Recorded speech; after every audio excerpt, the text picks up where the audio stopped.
I then flew over 70 actors that had been trained in the Fielder method to George Bush Airport in Houston, where they were asked to each select a crew member from Moody's airline or a member of the airport staff as their primary, to covertly shadow and study their every personality trait and mannerism.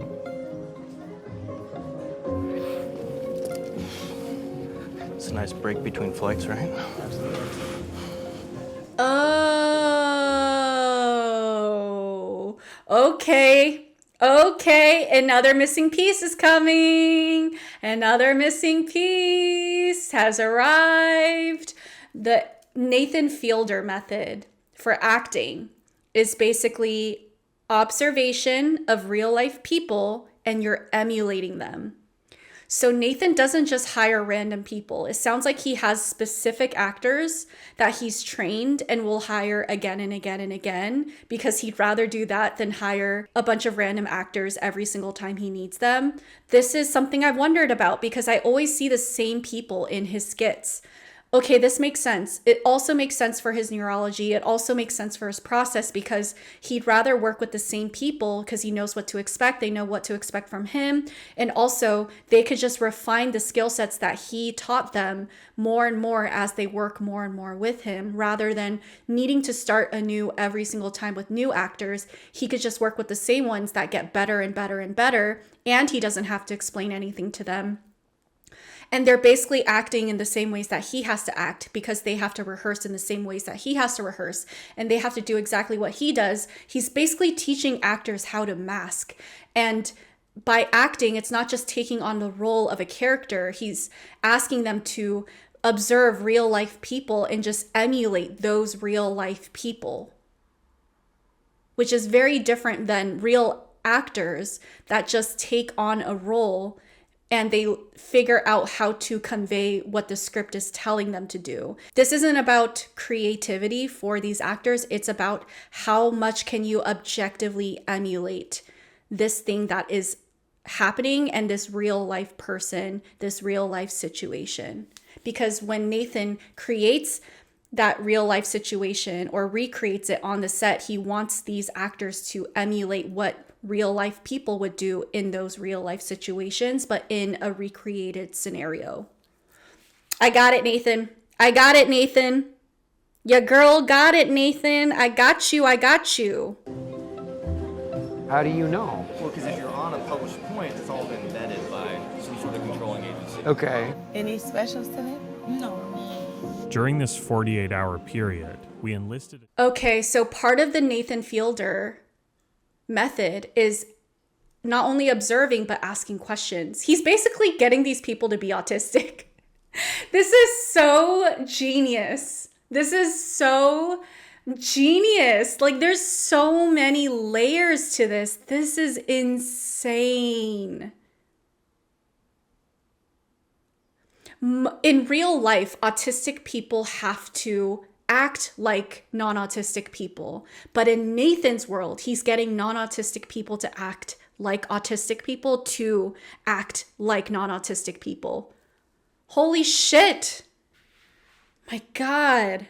Team of travel agents to be on call around the clock. Okay, so this one is going to Mobile, Alabama. So if an actor was following a specific pilot, they could quickly book a plane ticket and continue following them on the plane.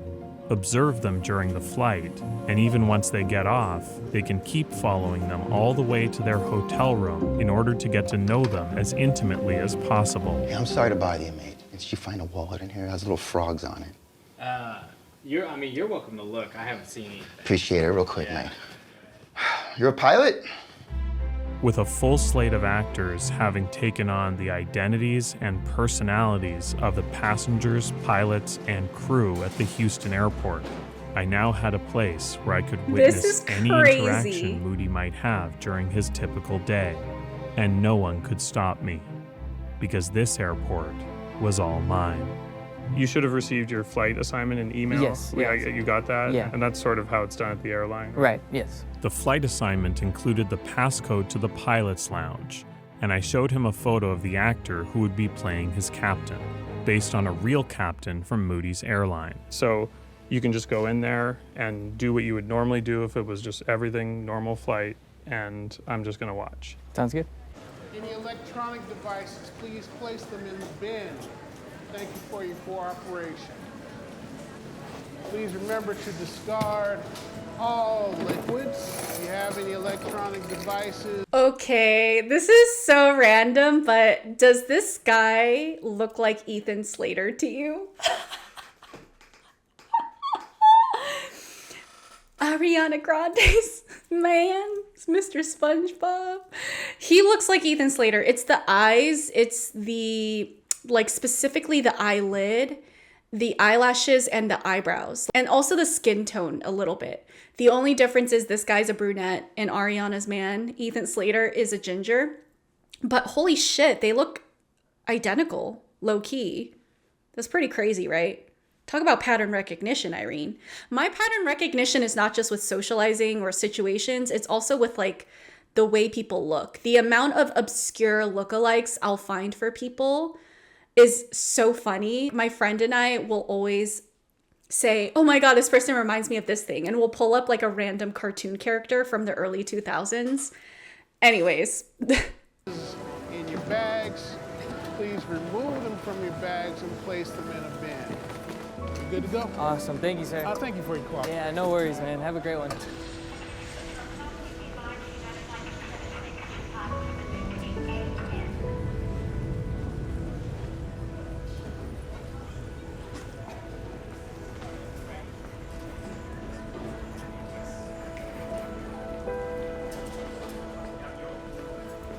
Hello. Hey, how are you? Get some orange chicken. I'm doing pretty good. Just so you know, there's no specials today. Oh, no worries.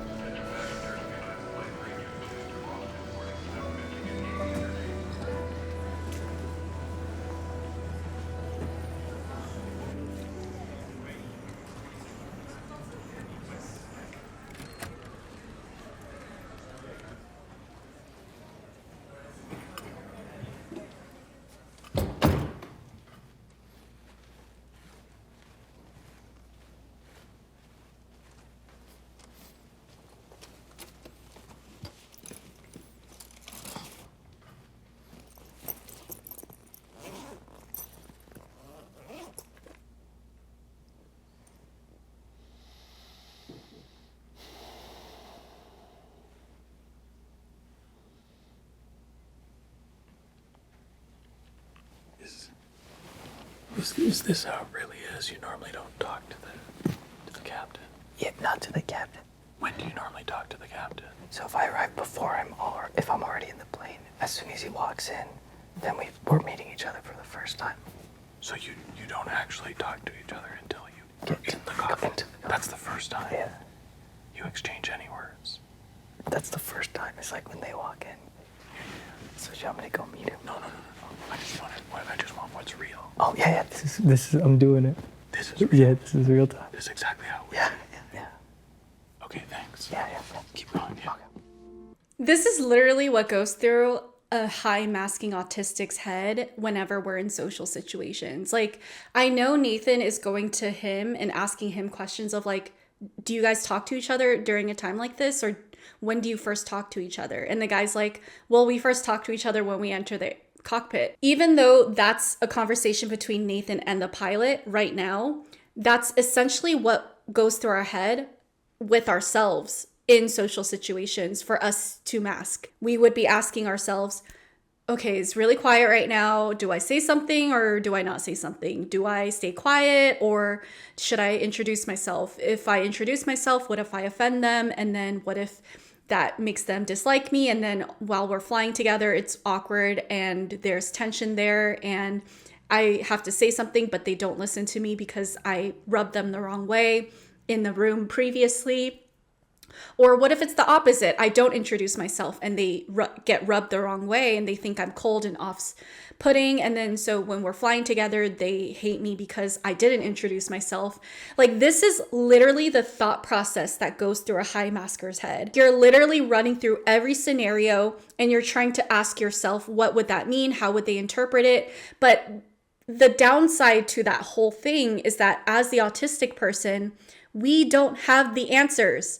Yes, Nathan is able to ask the pilot directly and that pilot can answer him.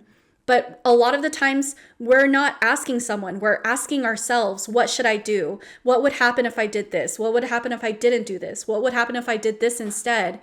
And then we ask ourselves, would that be good or would that be bad? All of it to ultimately arrive at the answer of, I don't know what would be the best scenario. So I'm just going to give this a try and see how it goes. And then you give it a try and you're trying to sit and observe, okay, how is this person responding, negatively or positively? So that you could basically take note of whether you succeeded or failed. This is why masking is so exhausting. It's not foolproof, but a lot of the times if we don't do it, there's even more negative outcomes. We could put in all the effort and there's still a negative outcome. But even if we put in the effort for a negative outcome, we at least have enough data to put into the next time we have to do it, so that the next time we do have a little bit more answers as to what we should and shouldn't do. But even then, it could still fail because you're doing it with different people this time. So what didn't work for this person could work for this person. And it's just a never ending loop of needing to catch up, and you can never catch up. And you're always falling behind, and you always feel like you're putting so much astronomical effort for basically no good outcome. This is why a lot of autistic people struggle with mental health issues. And this is also why the life expectancy for autistics are a lot lower, because we struggle with a lot of health issues, autoimmune diseases, because this is the toll masking takes on your body. Hi, sir. Hey, how's it going? Good. Have a good flight. Thank you.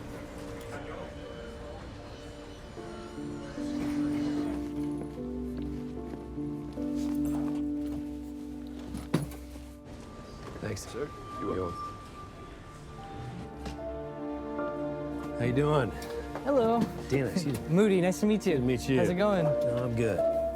So were you not talking to him in the lounge because he wasn't talking to you, or what was the reason? So this is a really key difference between autistic questioning versus holistic questioning. When Nathan's asking people these questions to understand why they did what they did and understand the concept, the psychology better, a lot of non-autistic people would take that as a passive-aggressive statement, not a question. So when Nathan asked that actor guy, why did you keep to yourself? Why didn't you talk to the other guy in the waiting room? Non-autistic people wouldn't see that as a question. They would actually see that as Nathan passive-aggressively telling them, hey, you should have talked to the people in the room. I don't think you should have just sat there and kept to yourself. This is why there's a lot of mix-ups when autistic people talk to non-autistic people, because in moments where we're asking questions, people will respond aggressively, or they'll try to avoid the question or conversation, or they'll try to fawn is another part of it. And then that's when things get really confusing, because let's say Nathan asked the question to a non-autistic person who misunderstood the question as a statement. So Nathan would say, hey, why didn't you talk to anyone while you're in the waiting room? The non-autistic person might say, well, I didn't know I was supposed to. I just thought that I was supposed to sit there. And do you want me to talk to someone? You see what I'm saying here? Or they might get defensive and be like, well, I don't think I should have talked to someone.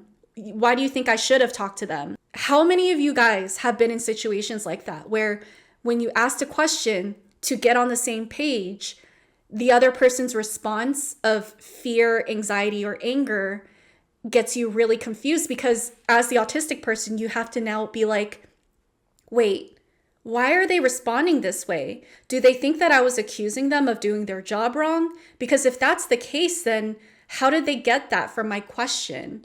Oh, they thought my question was a statement. And then you have to now be like, I wasn't telling you you were doing a bad job. I was just asking you why you did it. You see what I'm saying here? And I have this happen all the time when I'm interacting with non-autistic people.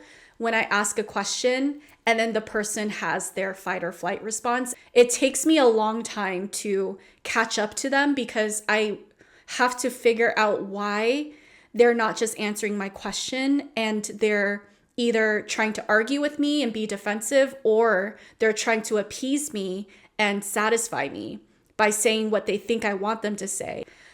Ugh. Moments like that are so, so, so hard. You really do feel like you're speaking different languages there, because you are. You're speaking an objective, literal language, and then those people are speaking an invisible social language. And unfortunately, that invisible social language is what the social norm is. So as the autistic person, you are tasked with the job in needing to translate their language and communicate in their language. Behind that. The pilot that I spoke to didn't seem to want to speak to anybody. He seemed to want to get to the lounge and be alone. So I felt as if that was the drill for the lounge. That's their alone time, I think. Okay. The actor playing Moody's captain showed me his surveillance footage from the real airport. Here's my guy. Yeah, I mean, even here he's alone. Sure enough, the real captain sat in silence for minutes on end. And when I spoke with other actors about their pilot primaries, it was the same story. Was he talking to anyone? No, he pretty much kept to himself. The whole time? Was he talking with anyone, or was No. So he was just sitting alone? Yeah. Was he with other pilots? Nope, just by himself. Okay. Any conversation they did have with each other pre-flight seemed to be brief. I wondered if this said something about pilots. But then again, maybe it's normal. I mean, they're just coworkers.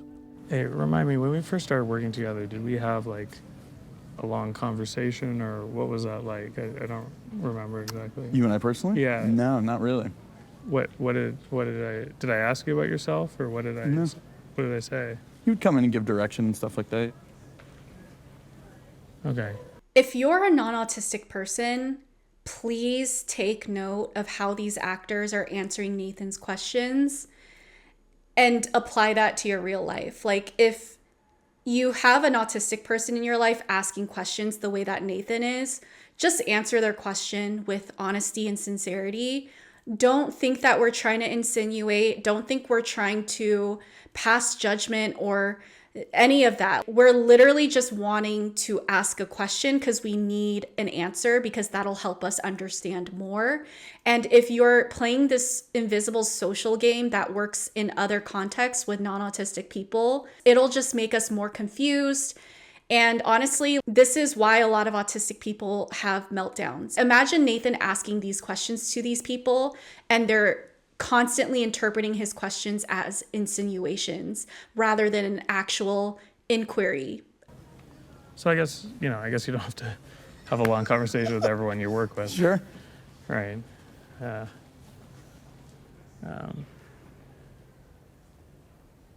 where are you from? Me? Yeah. Nebraska. Oh, nice. Mm-hmm. Omaha.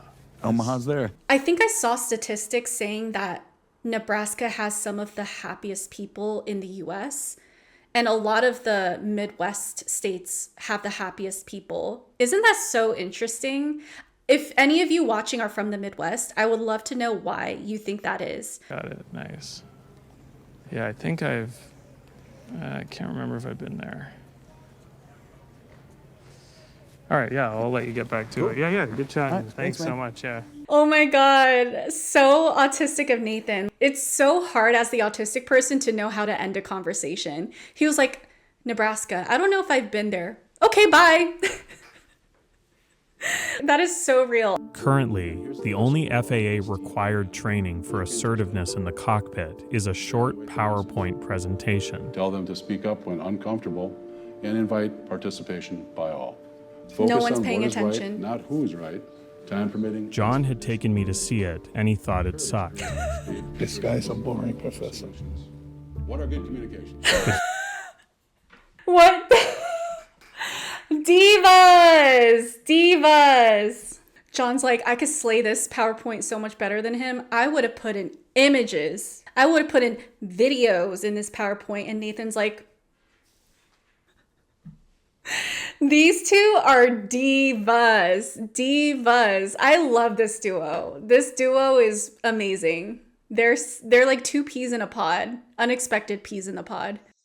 Enjoyed today's video? Then become a YouTube member or join Patreon to gain full access to all of my reaction videos. See you there.